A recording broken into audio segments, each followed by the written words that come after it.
না না, এটা মনে হয় আপনাদের ভুল তথ্য। ডানা ছাঁটার ব্যাপার নেই। অধীর রঞ্জন চৌধুরী আমাদের পিসিসি প্রেসিডেন্ট ছিলেন। উনি অনেক আগের থেকেই এআইসিসিকে বলেছিলেন যে আমি আর রেজিগনেশন দিয়েছিলেন অনেক আগেই। ঠিক আছে, এখন এই যেহেতু আমাদের পার্লামেন্ট ইলেকশনটা এসে গেছে, যার জন্য ওটা কার্যকারী হয়নি। পার্লামেন্ট ইলেকশনের পরে এটা কার্যকারী হয়েছে, ওটা অ্যাকসেপ্ট করেছে। আমাদের এআইসিসিতে একটা রুলস অ্যান্ড রেগুলেশন আছে, যে কোনো বড় পোস্টে বা যে কোনো পোস্টে 7 বছরের বেশি সেই পোস্ট হোল্ড করতে পারবেন না। কিন্তু সেটা অদিতদার ক্ষেত্রে বোধহয় 9 বছর হয়েছিল আমার যতটুকু মনে হয়। তার জন্যই ওই জায়গায় শুভঙ্কর সরকারকে পিসিসির দায়িত্ব দেওয়া হয়েছে। এটা ডানা ছাড়ার ব্যাপার নেই, এটা হলো আমাদের এআইসিসির যে রুলস অ্যান্ড রেগুলেশনের মধ্যে পড়ে। যেভাবে প্রতিবাদ করেছিল, আপনি কি মনে করছেন আজকে যিনি প্রদেশ কংগ্রেসের নতুন সভাপতি হলেন শুভঙ্কর সরকার, উনি কি সামলাতে পারবেন? না, অবশ্যই, কেন পারবে না।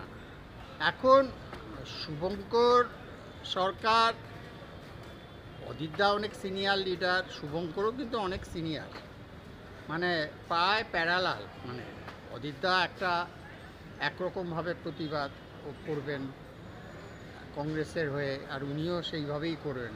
শুভঙ্কর ইনএফিশিয়েন্ট বলা যাবে না, he is also efficient person. আর আমি শুভঙ্করের সাথে অনেক কাজ করেছি। আমি লাস্ট পার্লামেন্ট ইলেকশানে আমি শুভঙ্কর ইসেতে নোয়াপাড়া কনস্টিটিউশনতে দাঁড়িয়েছিল, সেখানে আমি অনেক সভায় আমি ওর সাথে ছিলাম, ওর সাথে সবসময় ছিলাম প্রায়। শুভঙ্কর অনেক আছে। দেখুন, এখন তো নতুন প্রজন্ম বা নতুন কাউকে তো দিতে হবে একজনকে, তো সে তো সারাক্ষণ বা সারা বছর সে প্রেসিডেন্ট থাকবে, এটা তো হয় না। এটা ডে বাই ডে ওটা চেঞ্জ হবে। আবার শুভঙ্কর আছে, শুভঙ্কর সরকার আছে, এরপর আরেকজন আসবেন। হ্যাঁ, সেটাই। যে শুভঙ্কর সরকার নরমপন্থী। না, নরম আর গরমের ব্যাপার নেই। দেখুন, এক একজনের নেচার এক এক রকমভাবে। হ্যাঁ, সে এক একজনের বক্তব্যের ধারা এক ধরনের। হ্যাঁ, এখানে নরমপন্থী আর গরমপন্থীর ব্যাপার নয়। আমি শুভঙ্কর সরকারকে কিন্তু কখনোই বলছি না inefficient, he is also efficient. কারণ আপনি দেখবেন ও অনেক জায়গায় বা এত বছর ধরে যা বক্তব্য রেখেছে বা রেখেছে, এক একজনের বক্তব্যের ধারা এক এক রকমভাবে। এর জন্য বলা যায় না যে ও নরমপন্থী গরমপন্থী, তো আর নয়। সে মানে এআইসিসি বা আমাদের কংগ্রেসের যা করণীয় সেটা করবেন।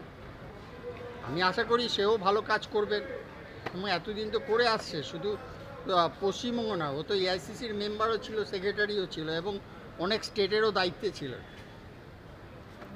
এটা এটা আপনাদের বোধহয় ভুল ব্যাখ্যা হচ্ছে যে ডানা ছাটা, এটা আমি মানতে পারছি না।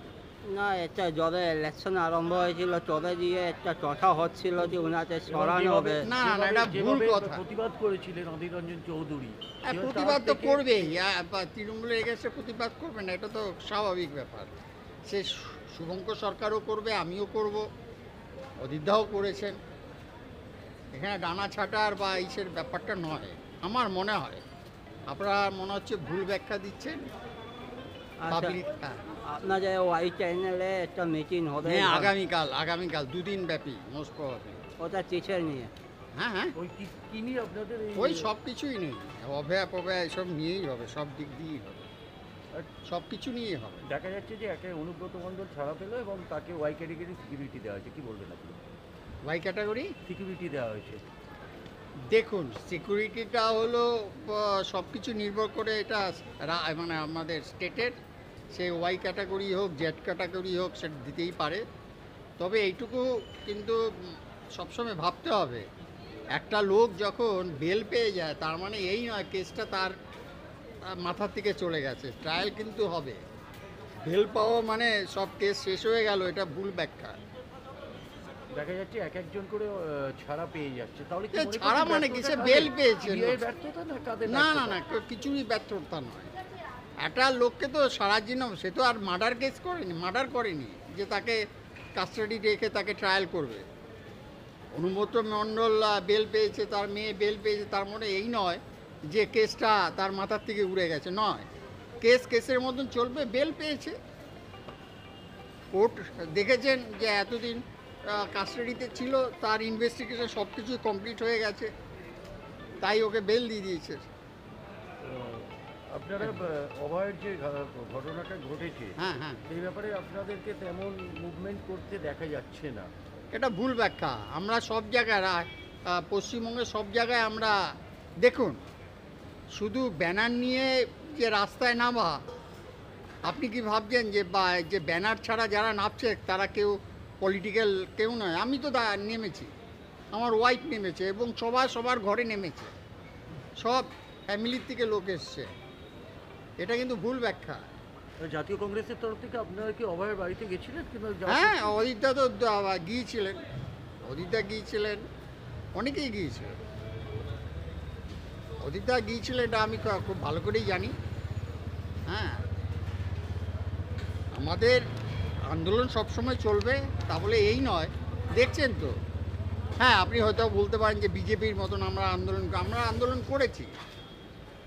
আন্দোলন করেছি, কিন্তু মারমুখী আন্দোলন করিনি। যতটুকু দরকার পিসফুলি সেটা আমরা করেছি। ঠিক আছে স্যার, আপনার নামটা? আমার নাম প্রশান্ত কুমার বাগচি, আমি লিগাল লয়ার সেলের আমি ভাইস চেয়ারম্যান।